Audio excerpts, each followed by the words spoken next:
dear Bagginses and Boffins. All right. Did Vanity Fair make an error in calling the Dwarven Princess Durin the Fourth? Prince. Or sorry, Prince Durin the Fourth. Nope. The red-bearded Owain Arthur. I think that's how you say his name. Yep. Yeah. Is Prince Durin the Fourth. And then here's where you get some of the pushback. Tolkien scholars will cry out it was Durin the Third who was given one of the Rings of Power by Sauron. And so they respond, yes, King Durin III is also in the show, and he's portrayed by someone who knows something about playing a bad dad. Wink, wink. I wonder what that means. I have a few ideas, but we shall see. My hope is that you get the same actor that played Denethor. Maybe we get Bill Burr. I'm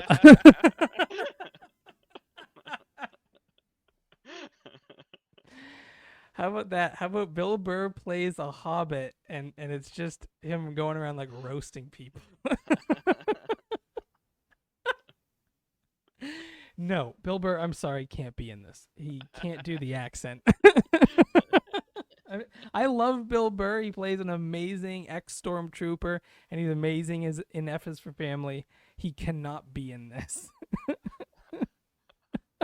I love the way he talks too. I love his voice. It's just you can't do it. So you're right though. It could be Denethor, the actor. I think it is. I think they deliberately say someone who knows something about playing a bad dad. I mean, it could be anyone. Like there's a lot of bad fathers in movies, but I think this is a nod to someone we're familiar with. If I was like maybe Lucius Malfoy, the actor. Oh yeah, or that, or we could have what's his name from Breaking Bad. Like you can have a whole bunch of people. Yeah. But yeah, so you can already start to see that they do have some pushback in this article. They don't really answer it very well here. They just say that they have Durin the Third as well. They have Durin the Third and Durin the Fourth are not father and son. It's more of a complicated title, and they kind of just don't really respond to it that much. And this is sort of what people are not too happy about. Like it's these kind of moments. Then again, we haven't seen the show yet, so this is my more optimistic view. We haven't seen the show yet, so let's let them explain in show what's going on here, and then we can judge if it makes any sense or not. So we'll have to wait and see on this part. I'm not too concerned. I think there's ways to make this work.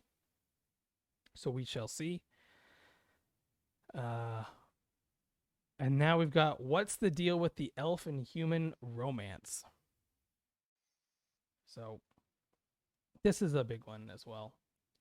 People are not too happy with a person of color playing an elf, but B, adding in a love triangle between some random elf and some random human when you're supposed to be following Galadriel and Elrond.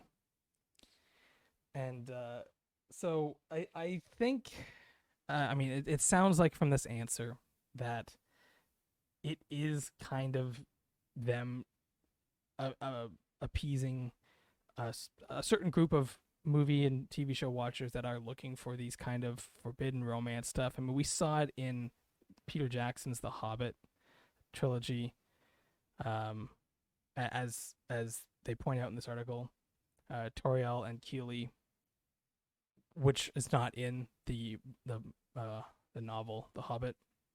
So yeah, you've got I think you've got this element to it that is partially people wanting, like TV and movie watchers wanting to see this. Not everyone, not hardcore fans of Lord of the Rings, I understand, but there is a large demographic that they are trying to appease in this with this, that they will get something out of it other than just Tolkien lore, right? So I'm not too bothered by it myself, as long as it's not overbearing. You know what I mean? Like, I mean, obviously in The Hobbit at the time, I was like, this is kind of silly, but I don't hate it watching The Hobbit again. It's there. You notice it, but it's not taking over. So there is a way to work it in. So yeah, what are your thoughts on that? Did you have a problem with it in the Hobbit? I don't think we needed it, but In the Hobbit, like Peter Jackson. yeah. Oh, But, interesting. Okay. not, but yeah, whatever. Do you think it wrecked? Maybe not wrecked the entire trilogy, but do you think it took away from moments or took away from aspects of it?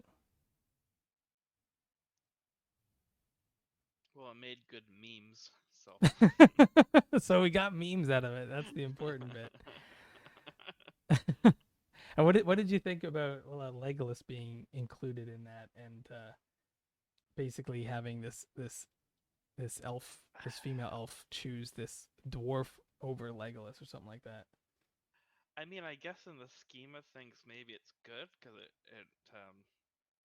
maybe it builds resentment uh, between Legolas and elves that can feed into the the Lord of the Rings trilogy.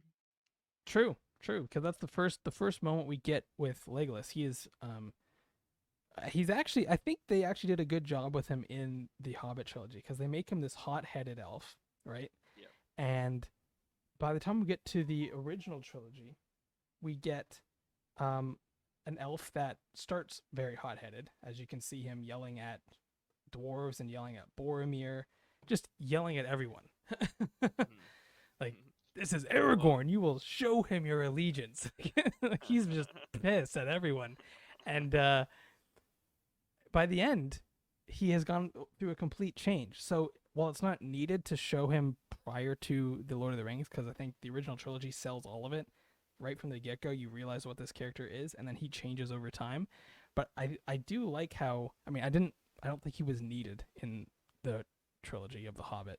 But because you put him in there, they made it work. They didn't make him too nice, which is what I was worried when I first heard he was in. I thought, oh no, we're gonna get a post original trilogy Legolas who is super nice to dwarves, when that doesn't make sense for the character. But I'm glad that they brought him back in time to prior to his relationship with Gimli. So yeah, all right. So yeah, you are not a fan of it. Like I said, to me, I could care less either way. Some people won't watch movies without that kind of stuff thrown in, and I like that they're trying to appease those people. Not that you need to, not that you should. I'm just saying that I can see why people do throw it in from time to time.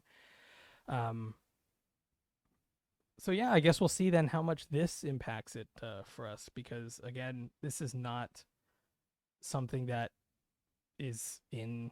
I mean, they don't have the access to the books anyway. But even if it was, this isn't in there. So, so this is a completely made up story with a person of color playing an elf, who I will say does a really cool shot in the teaser. They catch an arrow and shoot it back in one motion. That's pretty cool. So, you know, they are at least doing cool elf stuff, which is But yeah, I mean, we've already covered people of color playing different characters. I just wanted to mention, or they just wanted to kind of mention what's going on here, and they do talk about certain aspects of Tolkien's writings that have this in it.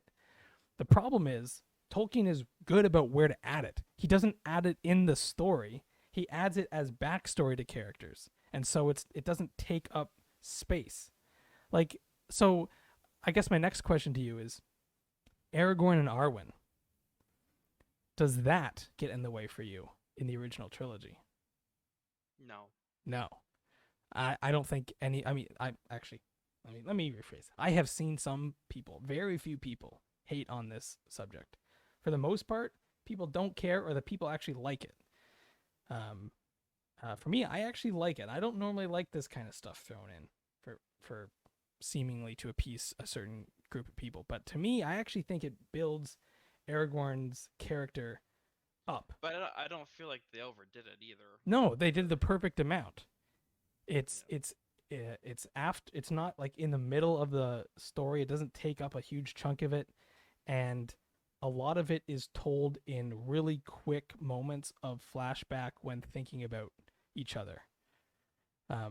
The only time that it actually, it doesn't drag for me, but the only time I can see it dragging for some people is right when Arwen starts to leave, right? So she's going to leave Middle Earth, and she then gets a vision and sees her child with Aragorn, and it makes her turn around. That takes up a little bit of time, but it's useful too. It like talks about how there's still hope. Yep. And it's ultimately, because of how it was set up in the movies, it's ultimately what leads to the reforging of Aragorn's sword. So you're right. There was reasons for it, and it's a character turning point for Elrond too. Yeah. Exactly. That moment where she chooses Aragorn, even so she's choosing Aragorn with the slimmest of hope. That choice forces Elrond to make his own choice to help. And so yeah, it's a whole bigger umbrella, I agree. This is why Peter Jackson was brilliant, because all of that stuff people don't realize what they're watching is a forbidden romance part. They're also watching character arcs unfold. So that's just a little side thing I wanted to talk about. Anything else you want to say about this? I think they kind of just talk about how Tolkien does write about forbidden love, and that they are being true to Tolkien's writings by I mean, yeah, if they're creating stories from scratch, this is inevitably gonna come up. Exactly. So that actually leads to the next part. This sounds like a lot of made up story. No shit. What of Tolkien's can one expect? Well, the truth is, we told Amazon we wanted to do 4 or 5 stories. So they're doing 4 or 5 stories that are big epics of the Second Age. Starting with the Forging of the Rings. And that story will center on the famed elven smith Celebrimbor. And then we're going to also see a younger Elrond. And Elrond, and this is the part that I was talking about previously, Elrond is working to rebuild damaged alliances with the dwarves. That's why in that teaser we see him in a dwarven hall, kneeling down with a sword and doing something. Including with his old friend Prince Durin the Fourth, whom it is. This is a tie-in to the Hobbit trilogy as well that Peter Jackson does, because Peter Jackson has Elrond talk about this with Thorin Oakenshield. So this is one way in which they can throw some hints and nuggets towards the fans of the Peter Jackson stuff. And so that part is a true part. And so that's one where they're going to have to be really treading those lines, because they can't put in stuff that is exclusively in other work, but they can at least mention it because it was mentioned in certain parts of The Hobbit. So yeah, we shall see what happens there. But yeah, a lot of it made up. So they talk about how these characters, and this is something we talked about, how both Elrond and Galadriel are different characters here. And we're hoping, I think you are in agreement with me, but we're hoping the show, their character arcs bring them up to speed of where they're at in the original trilogy, or at least in the Hobbit. Although in the Hobbit and the original trilogy, they're both pretty similar.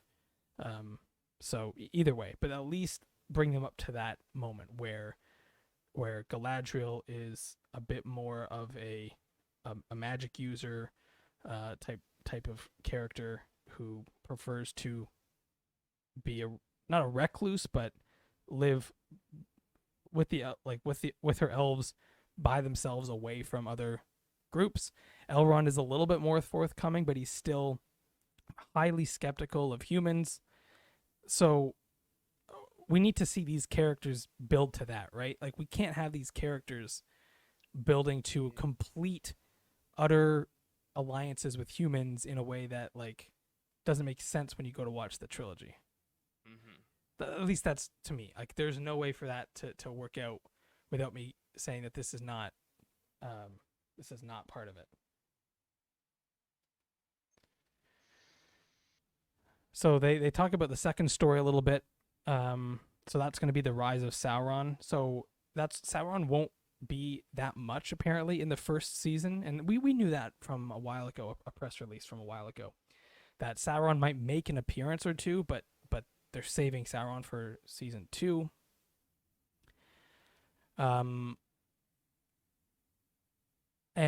I do wonder. This is going to be a weird hot take. I do wonder if that is the person in the meteorite. Yeah. I know that the person in the meteorite, people are like, this is like Gandalf or a Gandalf knockoff. I wonder if it's almost like a Sauron type twist where the meteorite person is actually Sauron pretending to be nice, but just sort of either building his strength or doing something like trying to get to a certain location to get a certain item, and so they're playing nice kind of thing. That's my thoughts potentially. And then we also have Halbrand, a new character as well, that is going to be joining Galadriel. I guess he's going to save Galadriel from the ocean or something, because that's a scene that we've seen. So yeah, there's a lot of new things going on, and so basically they're going to be there's going to be an overall arc to the stories, but it does sound like it's going to be very segmented, where one season is very highly focused on one aspect, and then as we progress, obviously we've got the forging of the rings, we've got the Sauron coming into power in season 2, and then I guess eventually we're gonna find a big battle at some point down the road. Yeah, anything you want to touch on here in terms of the creativity that they're drawing on, because they can't really use the true to Tolkien stories? No. Let's scroll further. Yeah. not a fan. Okay. Let's I regret to announce this is the end. I bid you all a very fond farewell.